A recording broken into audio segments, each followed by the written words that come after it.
पारदर्शिता का क्या अभाव डॉक्टर पी पुल्लाराव जी दिखाई देता है? क्योंकि मेरी भी तिरुपति बालाजी मंदिर से जुड़े कुछ पूर्व अधिकारियों से बातचीत हुई है। उन लोगों की ओर से ये आरोप लगाए गए हैं, ऑफ द रिकॉर्ड मेरी फोन पर बातचीत हुई है, इसलिए मैं बोल रही हूं कि हाँ, वहां पर पारदर्शिता का अभाव है। बहुत सारी ऐसी कमियां हैं जिनको तुरंत दुरुस्त किए जाने की जरूरत है, लेकिन उसके लिए कदम नहीं उठाए जाते हैं। आप इस बारे में कैसे प्रकाश डालेंगे? सारा जैन साहब और हमारे वाईएसआरसीपी दोस्त का बात सुना जी, दोनों ठीक है। जैन साहब बोला वह एक क्रिश्चियन ने अपॉइंटमेंट किया था और चंद्रबाबू नायडू सबसे बड़ा लिकर मर्चेंट ने अपॉइंटमेंट किया था। आलकेश्वलू नायडू 5 साल, वो क्या हुआ? आंध्र प्रदेश कर्नाटका में सबसे बड़ा लिकर डिस्ट्रीब्यूटर, वो भी चेयरमैन है। कोई इस बात ऐसा है, ये टेम्पल ने एक्सप्लॉइट कर रहे हैं। इस लोग उस लोग से सारे एक ही है। लड्डू में करप्शन है, दर्शन में करप्शन है। ये अमिताभ बच्चन का फैमिली आती है, वो पहले कैसा जाएगा? किसको पैसा दे रहे गेट खोलने के लिए? ये सारा करप्ट हो गया। हिंदू रिलीजन का सबसे बड़ा मंदिर है। ये लोगों, नो पर्सनल ऑफेंस, ये लोगों में खेल का काम हो गया। खेल। अब बहुत अच्छा मौका है चंद्रबाबू नायडू का। जैन साहब सुनिए, पहले हमारे साइड में जीवीएल भी है। बीजेपी क्या बोलते? मंदिर ने फ्री करो, मंदिर ने स्टेट कंट्रोल से निकाल दो बोल रहे। आप इस समय में चंद्रबाबू नायडू वो सिंसियर आदमी लगता है। ये टेम्पल गवर्नमेंट कंट्रोल से निकालो, वो नहीं करेगा। नेक्स्ट अपॉइंटमेंट कौन है? किस पॉलिटिशियन आ जाएगा? किस कम्युनिटी आदमी आ जाएगा? आप ये एडवाइस, वो हिस्टोरिक रेपुटेशन आ जाएगा। ये टेम्पल ने निकाल दो गवर्नमेंट कंट्रोल से, ये रिलीजन को वापस दीजिए। सब बिलीव होते हैं ये करप्शन किया, ये किया, ये किया। अभी क्या होते हैं? ये ब्लेम गेम चल रहा है। ये पहले इतना अच्छा दिन हुआ वहां। सो मैं इतना बोल रहा हूँ, तिरुपति से 1960 से जा रहा हूँ। 10 साल से मैं बंद किया था। क्यों है? वह ये टेम्पल का एटमोस्फेयर नहीं है। क्यों? ये पॉलिटिकल एटमोस्फेयर है। चित्रा जी बोला गया, चित्रा जी एक वीआईपी मीडिया लेडी है, जाएगा आ जाएगा। इससे कॉमन पीपल ने एक्सप्लॉइट कर रहे हैं, सबको जानते हैं। ये एक अच्छा मौका है चंद्रबाबू नायडू जी। ये टेम्पल ने क्यों है? वो 10-15 साल में मुख्यमंत्री नहीं होते, नेक्स्ट गवर्नमेंट आ जाएगा और खराब करेगा। ये निकाल दो ये टेम्पल गवर्नमेंट का हाथ से। वो करप्शन माफिया है, सबको जानते हैं, सबको जानते क्या चल रहा है वहां, सबको खात दो। डिप्टी सीएम पवन कल्याण भी मांग कर रहे हैं, प्रेम कुमार जैन साहब, कि राज्य सरकार के अधीन से हटाइए आप इसको। तैयार है क्या सरकार इसके लिए? चित्रा जी, इन्होंने कहा कि राज्य सरकार के अधीन हटा के इसको प्राइवेट सेक्टर में सौंपा जाए। मैं इनको एक एग्जाम्पल दे दूं। शायद सबको मालूम है कि वैष्णो देवी में क्या होता था।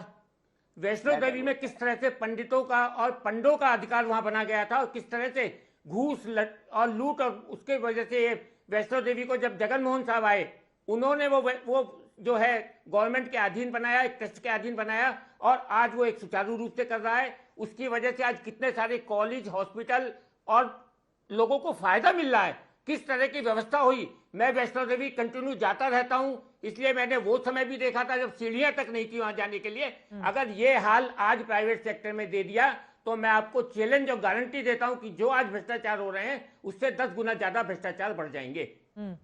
जल्दी से चित्रा जी, ये चर्चेस कैसा मैनेज कर रहे हैं, मस्जिद कैसा मैनेज कर रहे हैं? हिंदू लोग में एक आदमी नहीं है मैनेज करने के लिए। ये गवर्नमेंट लोग आ जाएगा। आप बताइए साहब, जैन साहब, पुल्लाराव साहब, वहां पे कितनी पब्लिक है?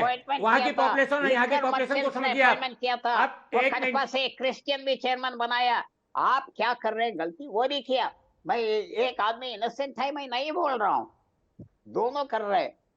लेकिन यही तो ठीक नहीं है ना। दरअसल दिक्कत इस बात की हो जाती है कि जब नेता विपक्ष में होते हैं तो फिर अलग सुर होते हैं, जब वो सत्ता पक्ष में आ जाते हैं तब अलग सुर होते हैं। लेकिन यहां पर करोड़ों सनातनियों की आस्था की बात है, इस वजह से बहुत जरूरी है कि पारदर्शिता हो, स्वच्छता हो और उनकी आस्था के साथ खिलवाड़ नहीं हो। विशाल मिश्रा जी, लेकिन इसके लिए कदम उठाने की जरूरत होगी ना। मैं फौरन आ रही हूं आपके पास।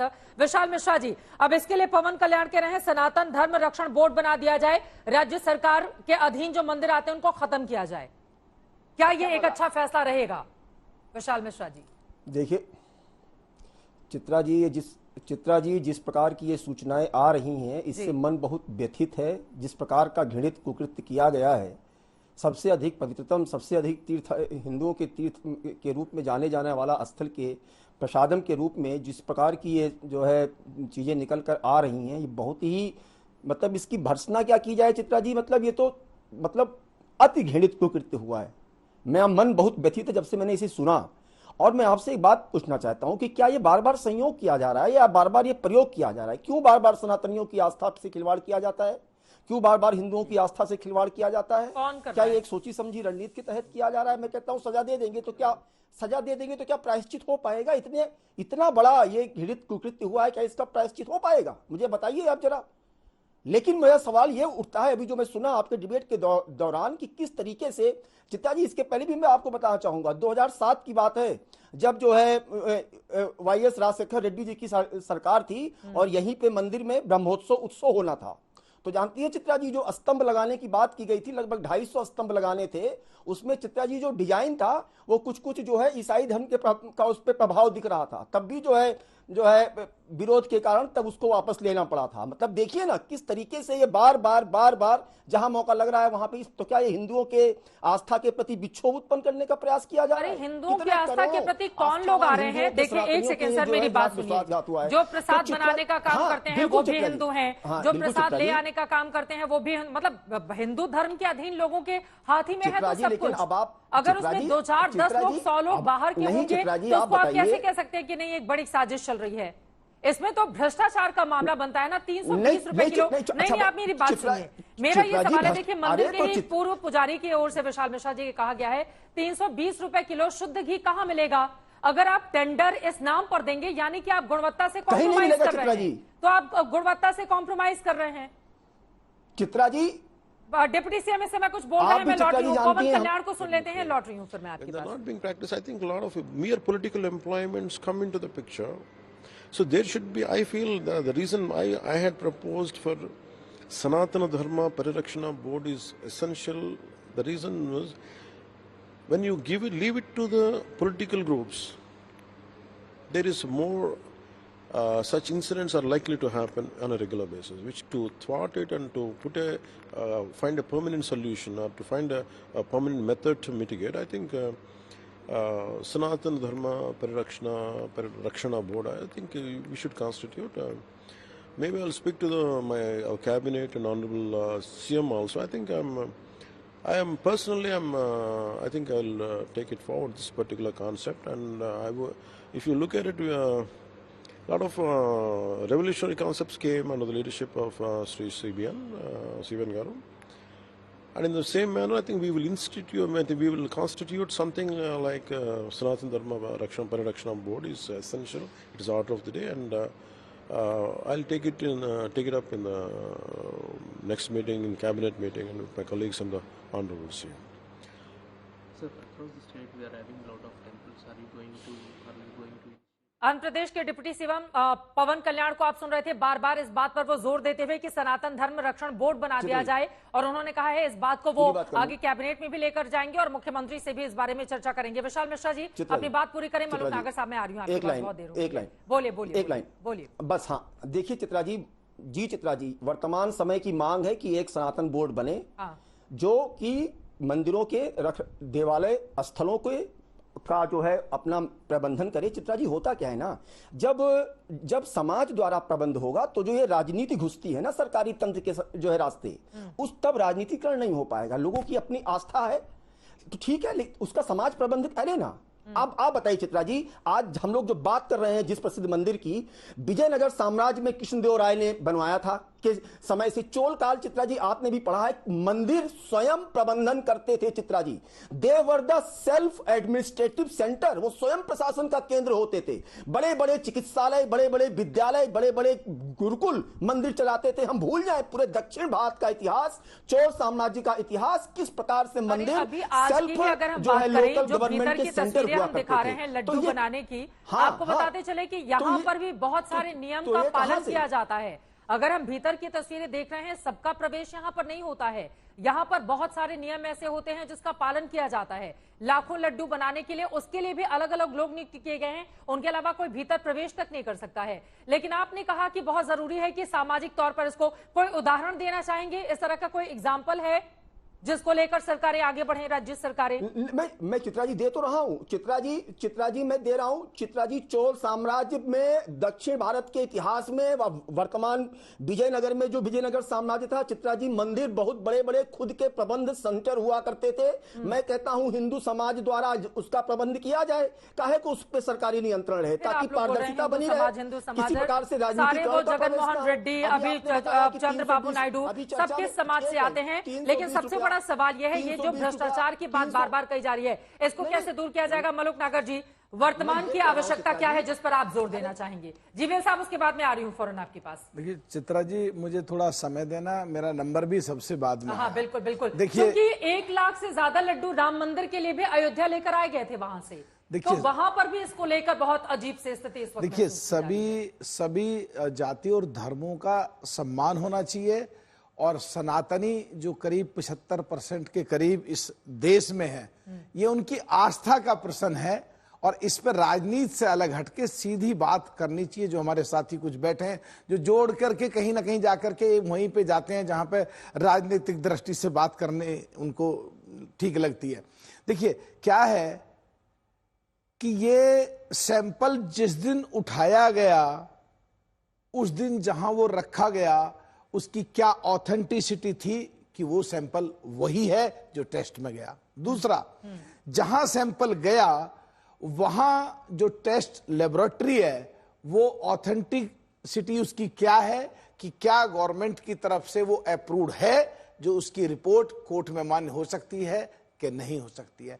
2 पॉइंट हो गए। तीसरा, जिस गाय के दूध के सैंपल से ये घी बना, उसकी जो बात हो रही है, तो इस पे जाना पड़ेगा कि उन गायों को चारा जो खिलाया गया वो कौन सा चारा खिलाया गया। मैं खत्म कर रहा हूं, बस मैं जल्दी से करेक्ट कर देती हूँ। वो ऑथराइज है, लेकिन रिपोर्ट गलत हो सकती है। किन किन परिस्थितियों में वो हम टीवी चित्रा जी, क्योंकि ये मेरा बिजनेस से जुड़ा हुआ, मेरा दूध का काम है, तो मैं इस पर पूरा बढ़िया तरीके से जान रहा हूं, इसीलिए मैं डिटेल में बात कर रहा हूं। तीसरा, कि जो अभी रिजल्ट आए हैं उनको देख करके पूरा तरीके से ये भी सोचना पड़ेगा कि जो जिस घी में वो लड्डू बनाए गए, जो ड्राई फ्रूट उसमें मिलाए जा रहे हैं, उन ड्राई फ्रूटों को अगर बहुत बासी कर दिया जाए, महीनों तक उसमें रख दिए जाए, तो उनकी जो केमिकल कंपोजिशंस हैं, उनकी जो एनालिसिस है, वो क्या क्या चीजें उनकी तरफ से जा सकती हैं।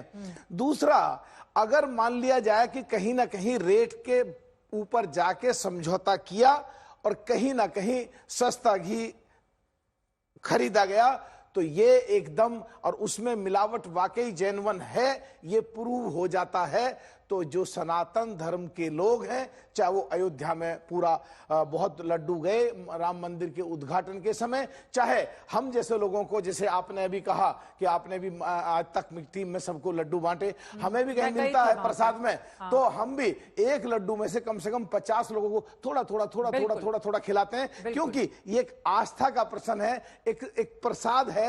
आपने कहा आपका डेयरी का काम है, आपको इस बारे में ज्यादा जानकारी। मेरा सवाल आपसे ही अब ये बताइए, मिलावट की परिस्थिति कब उत्पन्न होती है? क्योंकि 320 रुपए किलो में क्या शुद्ध घी मिल सकता है? मलुक साहब, आपका डेयरी का काम है, आप बताइए। देखिए, मैं एक बात कह रहा हूं, अगर आपको टेंडर मिलता है 320 रुपए प्रति किलो के हिसाब से, देखिए चित्रा जी, मैं एक ही बात कह रहा हूं कि इसमें क्या है कि कोई 400 रुपए किलो घी बिक रहा है, कोई 500 बिक रहा है, कोई ऑर्गेनिक करके 800 रुपए किलो बेच रहे हैं, कोई अपनी गाय को अपना चारा ऑर्गेनिक खिला करके, उन गाय के दूध को अपने आप निकाल करके ऑर्गेनिक तरीके से बना करके 2500 रुपए किलो तक भी बिक रहा है। तो ये अलग अलग बिल्कुल चीजें हैं।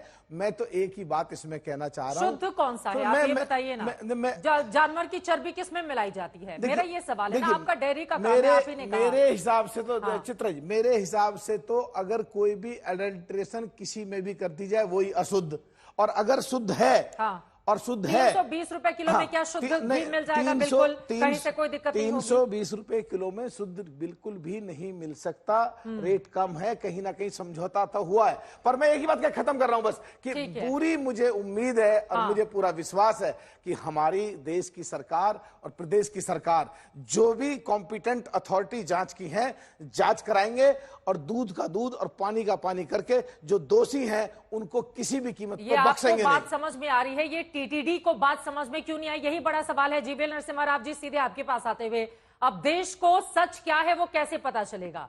किस तरह से सरकार इस पूरे मामले में आगे बढ़ेगी? एफएसएसआई से क्या जांच करवाई जाएगी? जीवीएल साहब। चित्रा जी, किस प्रकार की जांच होनी चाहिए ये राज्य सरकार निर्णय करेगी, और केंद्र सरकार, हमारे राष्ट्रीय अध्यक्ष माननीय नड्डा जी ने भी, जो देश के हेल्थ मिनिस्टर भी हैं, उन्होंने कहा है कि रिपोर्ट मिलने पर वो भी उसके बारे में और जानकारी हासिल करेंगे। बट लेकिन जो संस्था ने रिपोर्ट दी है वो विश्वसनीय है, राष्ट्रीय संस्था है। ऐसा नहीं है कि कोई सड़क पर इसका एनालिसिस किया गया। बिल्कुल एक विश्वसनीय संस्था है। और ये बयान, ये खुलासा करने वाले प्रदेश के मुख्यमंत्री हैं, और उन पर किसी प्रकार का दबाव नहीं है। 100 दिन पूरे हुए, 1 महीने के बाद 120 दिन, 30 दिन पूरे होंगे, उसके बाद 150 दिन होंगे। हमको कोई चुनाव फेस नहीं करना है अभी। तो कोई राजनीतिक मंशा बिल्कुल नहीं है, राजनीतिक उद्देश्य नहीं है। केवल और केवल सवाल यह है कि मिलावट यदि हुआ है, मतलब उन्होंने शंका जताई है इस रिपोर्ट में ये सब पदार्थ होने की, ये फॉरेन पदार्थ होने की, उनकी फाइनल जांच होनी चाहिए और दोषियों को कड़े से कड़े सजा मिलनी चाहिए। क्या इसके पीछे कोई षड्यंत्र था? ये क्या ये अनजाने में मिलावट हुआ? ऐसा हो नहीं सकता है। कोई अनजाने में कोई अलग अलग पदार्थ आकर के घी में मिलावट नहीं हो सकती है क्या? ये सबसे बड़ी आस्था का विषय ये है, क्या अनजाने में कुछ हुआ है या जानबूझकर हिंदुओं की आस्था के साथ खिलवाड़ करने के लिए किसी ने सोची समझी एक साजिश के तहत किया है? सरकार से ये बड़ा विषय। ये सवाल पूछा जा रहा है कि जब जून में ही रिपोर्ट आ गई थी तो इतना इंतजार 3 महीने का किस बात के लिए किया जा रहा था? नो, ये उसकी टाइमलाइन क्या है, इस समय खुलासा होने का क्या कारण है? इसके पीछे कोई राजनीतिक उद्देश्य नहीं है। ये 100 दिन पूरा होना, 500 दिन पूरा होना, हमको 5 साल सरकार चलाने हैं। 100 दिन क्या है उसमें? अब 5 साल तक कोई चुनाव नहीं है। आंध्र प्रदेश में लोकसभा, दोनों प्रदेश के चुनाव 2029 में है, तो इसलिए कोई और कोई चुनाव, स्थानीय चुनाव भी नहीं है। तो 100 दिन होने पर आपके ऊपर कौन सी ऐसा बोझ है, मजबूरी कुछ नहीं है। बट लेकिन हो सकता है मुख्यमंत्री जी के संज्ञान में ये आने में कुछ समय लगा होगा। उनके पास इतना कम, पिछले 3 महीने से एक रैपिड स्पीड से सरकार चल रही है। इतने सारे विषयों पर रिव्यू कर रहे थे मुख्यमंत्री, हर डिपार्टमेंट को लेकर कर रहे थे। तो उस समय उनके पास जानकारी आने में और उन पर नजर डालने में और उस पर बयान देने में समय लगा होगा। लेकिन उसके पीछे कोई उद्देश्य है, ऐसा बिल्कुल मैं नहीं मानता। कोंडा राजीव गांधी जी, जल्दी से क्लोजिंग कमेंट। हर तरह की जांच के लिए क्या पूर्ववर्ती सरकार तैयार है? थोड़ा ध्यान दीजिए, थोड़ा समय दीजिए मेरे को। ये मेरा टर्म है। पुलाराव जी, थोड़ा ध्यान दीजिए मेरे को, तो थोड़ा समय दीजिए। ये मेरा टर्म है पुलाराव जी, मैं रिक्वेस्ट करता हूँ, ये मेरा टर्म है, आप कृपया ध्यान दीजिए। चित्रा जी बोलिए। अभी जीवीएल नरसिम्हा राव जी बताए क्या कि वो बहुत बड़ा संस्था है, वो टेस्ट करने वाला, उसका गारंटी जीवीएल नरसिम्हा राव जी देता है ना। मेरा क्वेश्चन क्या है कि आप घी टेस्ट किया और लड्डू टेस्ट किया, घी कब आप टेस्ट किया? ये तिरुमला तिरुपति देवस्थानम में कोई चीज, वो प्रसादम और अन्नदानम और नैवेद्यम कोई करने के लिए चीज तिरुमला तिरुपति देवस्थानम आते समय में वो 3 टेस्ट करने के बाद, वो 3 टेस्ट पास होने के बाद वो किचन और वो वंटशाला को जाते हैं। तो यही तो बात है कि अगर कई चरणों में प्रसाद टेस्ट होता है, उसके बावजूद मिलावट की खबर क्यों सामने आती है? और इस खबर के सामने आने के बाद क्या इस मामले की वास्तव में गंभीरता से जांच होगी? क्योंकि यहाँ पर सिर्फ राजनीतिक मसला नहीं है, यहाँ पर लोगों के धर्म से जुड़ा हुआ ये सवाल है। और जिस प्रसाद से 500 करोड़ रुपए का फायदा वहां पर ट्रस्ट की ओर से लिया जाता है, अगर उस प्रसाद में मिलावट की खबर सामने आती है तो यकीनन इस पूरे मामले में सच क्या है वो देश के सामने आना चाहिए। और अगर मिलावट हुई है तो दोषियों के खिलाफ कड़ी और बड़ी कार्रवाई की जानी चाहिए, ताकि दोबारा किसी भी मंदिर में इस तरह की परिस्थिति नहीं बने।